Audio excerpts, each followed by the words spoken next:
Hello friends, welcome to the session on paradigm shifts in public administration. Let us continue our discussion on new public administration. New public administration stirred intellectual thinking towards democratizing public administration. It emphasized the need to draw inputs from various disciplines to reform the outlook and functioning of public administration. The attempt was to reconstruct a relevant discipline, integrating it with other disciplines, that is, to make it multidisciplinary in nature. In the words of Farrell Heady, the new public administration movement not only reaffirmed the breakdown of traditional emphasis on techniques of administration, but also stressed the obligations of public administrators to be concerned with values, ethics, and morals, and to pursue a strategy of activism in coping with the problems of the society. As an extension of this discussion, we look at three questions in this session. What new dimension did public choice theory advocate? How virtues of private management gained prominence? What is unique about Minobrook II perspective, and how it impacted public administration? Vincent Ostrom, one of the chief advocates of public choice theory, in his work The Intellectual Crisis in American Public Administration, presents a serious challenge to traditional public administration. The traditional theory is for organization approach, which displays a preference for structure, holism, and power. On the contrary, public choice theory tends to be individualistic, atomistic, and economic in its assumptions.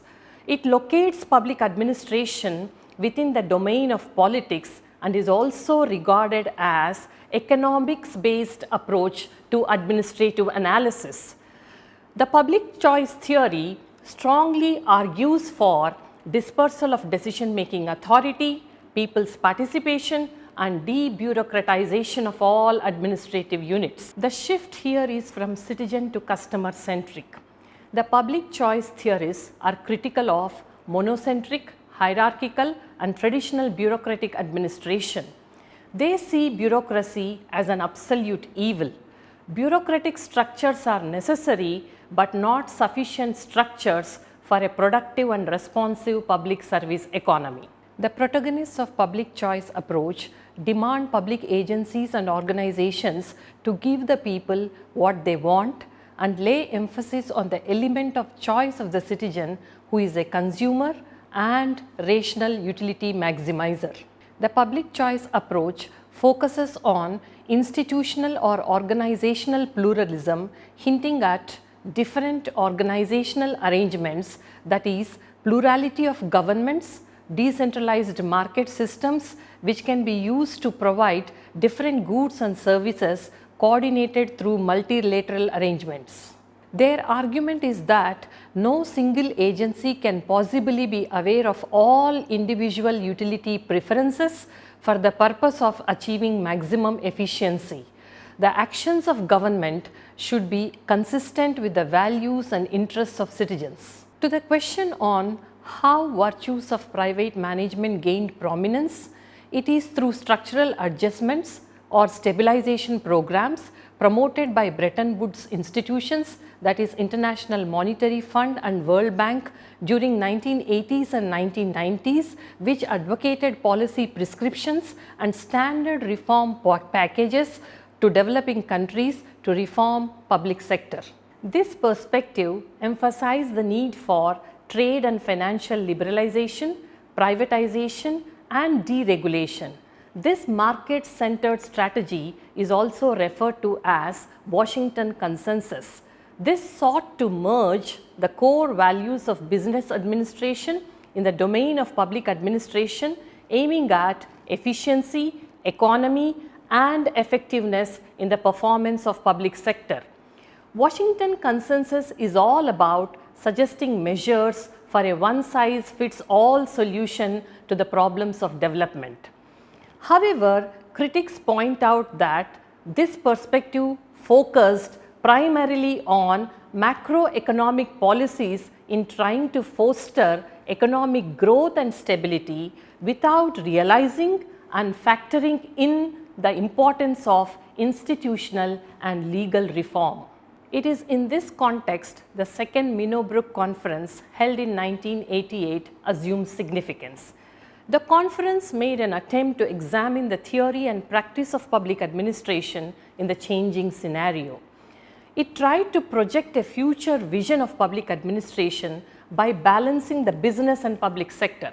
The perspective was marked by cynicism towards big government and increasing preference for less directly performing government. The state underwent a change from the welfare to the regulatory state. The effort was on reforming and continuously rebuilding the public sector. While Minobrook I challenged public administration to become proactive to social issues, Minobrook II focused on the themes such as technology, policy, leadership, economic and legal perspectives, along with ethics, human relations and social equity. In a way, it continued the discussion which was started in Minobrook I. The focus was more on privatization, outsourcing and contracting out. The basic concern was how to renew the administrative capacity to cope with the emerging problems. It is in this context public personnel policies came in for severe scrutiny. This gave rise to management orientation in public administration. The government has to be performance oriented, making public administration customer driven. The emphasis was on changing the overall public administrative culture towards flexibility, innovation, entrepreneurialism as opposed to the rule-bound process orientation. The focus was on achieving results rather than conforming with processes. The government need not be gigantic with inefficient bureaucracy. Friends, to conclude, paradigm shifts in public administration are part of evolutionary process, but the goals and essentials of public administration, that is upholding public interests and public welfare, remain the same. The notion of public in public administration started acquiring new dimensions. It was realized that government alone cannot perform or deliver. Its role needs to be supplemented by other actors who can play their part for larger interests of societal good. Thank you.